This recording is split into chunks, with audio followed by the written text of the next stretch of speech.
यकीनन मैं मुल्क के साथ हूं, मैं मुल्क का वफादार हूं। मैं मोदी के साथ नहीं हूं, ना मैं मोदी का वफादार कभी रहूंगा। मैं देश का साथ हूं, साथ देता आया और इंशाल्लाह देता रहूंगा। जनाब सुधांशु साहब, आप बात कर रहे हैं 2005 के एग्रीमेंट की। मैं आपसे कह रहा हूं कि भाड़ में जाए एग्रीमेंट वो जो मेरे सिपाहियों की जान को नहीं बचा सका। और अगर कोई मेरे सिपाही पर, मेरे घर में अगर मुझ पर बंदूक तानता है, मेरे कमांडिंग ऑफिसर को मारता है, तो हमारी सरकार को यह बोलना चाहिए था कि खबरदार, अगर हमारे किसी सिपाही के बाल पर भी आंच आती है तो गोली चलाओ।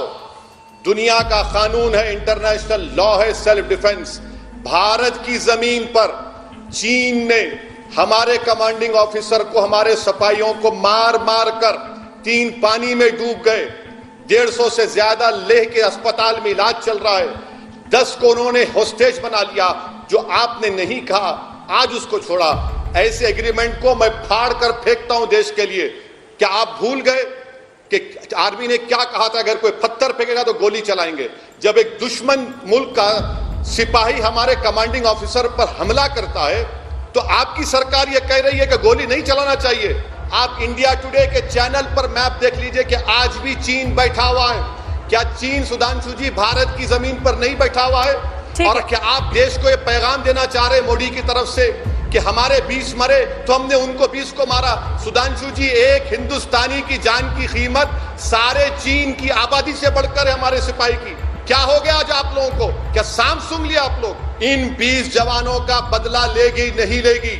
बदला लेने का बेहतरीन तरीका यह कि चीन आज 4.5 किलोमीटर अंदर भारत की जमीन पर कब्जा करके बैठा है।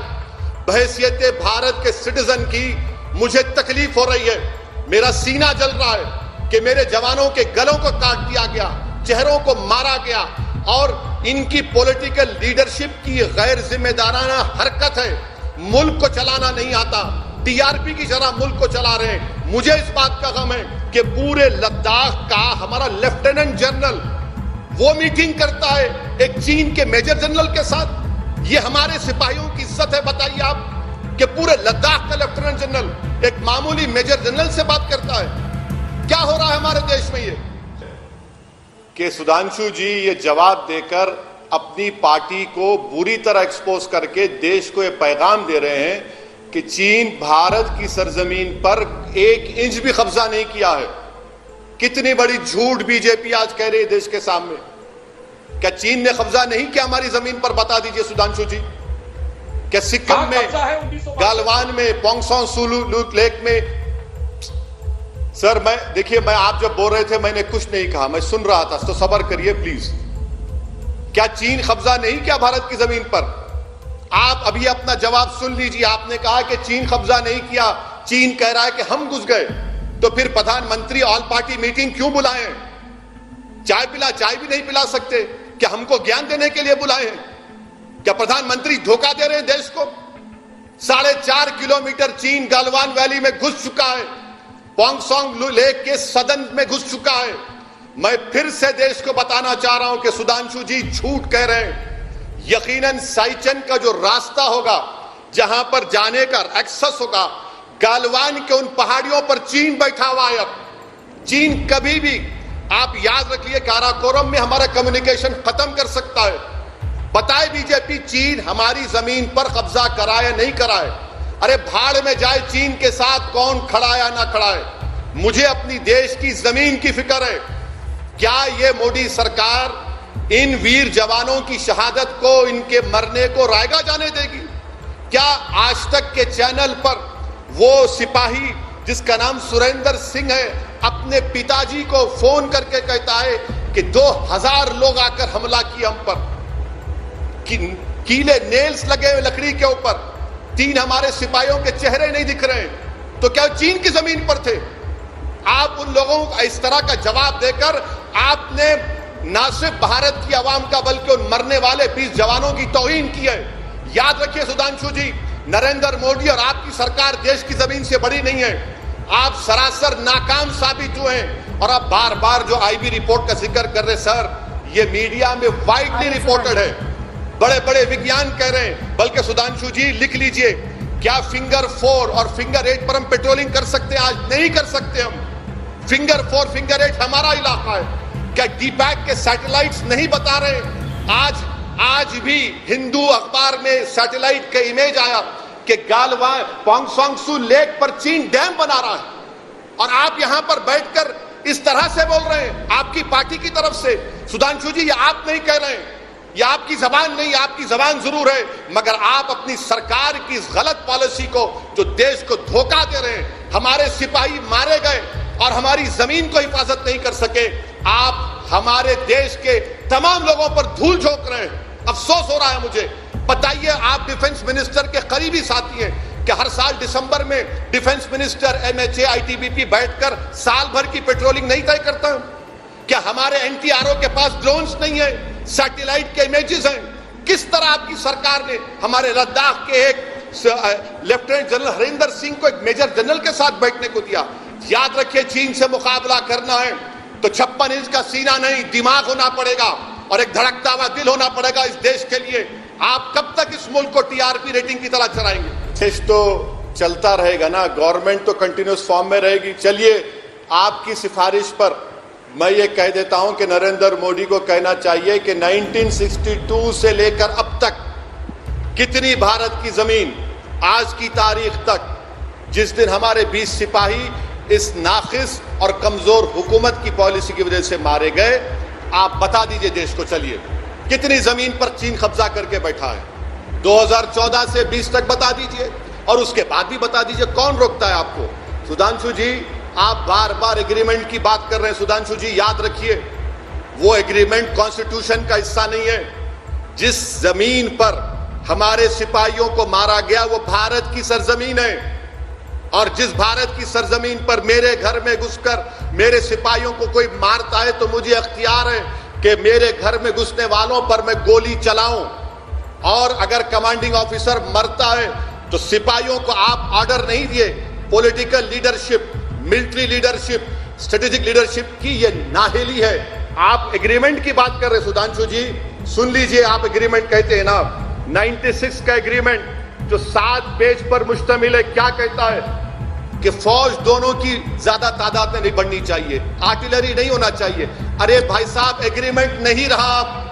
जब कमांडिंग ऑफिसर को मारने लगे, जान लेने लगे, तो फिर कहां का एग्रीमेंट? आप क्या कौन से अखलाक की बात कर रहे हैं? देश की जमीन की हिफाजत की बात हो रही है, देश के सिपाहियों की हिफाजत की बात हो रही है। और आपके तमाम बातों से एक बात जाहिर हो रही है कि आप ये कह रहे हैं कि हम कुछ भी नहीं करेंगे, हम चूड़ियां पहनकर, हाथों को मेहंदी लगाकर बैठ जाएंगे और चीन उन इलाकों पर गालवान वैली में बैठा रहेगा। ये चीन की हमेशा साजिश रही। साउथ चाइना में चीन ने ऐसा ही किया और वो फेट कंपनी हो गया। आप ये क्यों नहीं कहते कि हम चीन को उखाड़ कर फेंकेंगे, सिक्किम से उखाड़ कर फेंकेंगे, गालवान वैली से उखाड़ कर फेंकेंगे, पोंगसोंगसू लेक से निकाल कर फेंकेंगे। जिस रिवर पर डैम बनाया जा रहा उसको नहीं बनाने देंगे। इन 20 लोगों की शहादत को रायगा नहीं जाने देंगे और आप लच्छेदार गुफ्तगू कर रहे हैं। अरे एग्रीमेंट भाड़ में जाए, मैं उस एग्रीमेंट को फाड़ देता।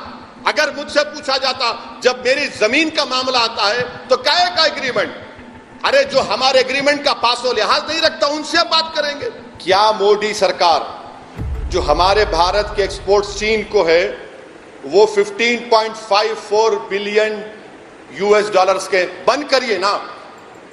इंपोर्ट्स हमारे हैं 62.38 बिलियन यूएस डॉलर्स के, 14% बंद करिए। चैलेंज कर रहा हूं आपको, ये दोनों एक्सपोर्ट्स को, इंपोर्ट्स को बंद करिए आप। मैं आपको चैलेंज कर रहा हूं मोदी सरकार को। ये जो हम एक्सपोर्ट्स कर रहे हैं 15.54 यूएस बिलियन डॉलर्स के, क्या है? Organic chemicals, mineral based products. Import जो हो रहा है, क्या हो रहा है? Electric machinery, madam, nuclear reactors भी हमने चीन से मंगाया है। Nuclear reactors, boilers, machinery. चलिए बंद करिए ना इनको। हिम्मत है आप में, बैठकर टीवी स्टूडियो में बोलना अलग बात है, इंप्लीमेंट करके दिखाइए। और आप कह रहे सिक्किम, जब सिक्किम की बात आई तो किसने सिक्किम को स्टेट का स्टेटस दिया? और चीन को बता दिया कि हम स्टेटस दे रहे हैं। आज मैं आपसे फिर से सवाल कर रहा हूं सुधांशु जी, क्या सिक्किम के नक्कुला पास में इंटरनेशनल बॉर्डर से 2 किलोमीटर अंदर क्या चीन की फौज भारत की जमीन पर बैठी है? नहीं बैठी है। 9 मई को हुआ है। आप मेरे सवालात का जवाब नहीं दे रहे, इसलिए नहीं दे पा रहे हैं क्योंकि आपकी सरकार डरती है चीन से मुकाबला करने के लिए। कहां गया आपका वो जज्बा कि जब उरी में 16 सिपाही मारे गए तो सर्जिकल स्ट्राइक हुआ, 40 पुलिस वाले मारे गए पुलवामा में तो बालाकोट हुआ। क्या मोदी सरकार हमारी जमीन को वापस लेगी? नहीं लेगी। क्या चीन को उसी तरह जवाब देगी? नहीं देगी। या फिर आपका ये जो देशभक्ति है ये सिर्फ दिखावे की है, मुझे कहना पड़ेगा। और अफसोस तो ये सुधांशु जी कि आज आपसे मुझे उम्मीद नहीं थी कि आप अपनी पार्टी की तर्जुमानी कर रहे हैं और कह रहे हैं कि चीन कब्जा ही नहीं किया।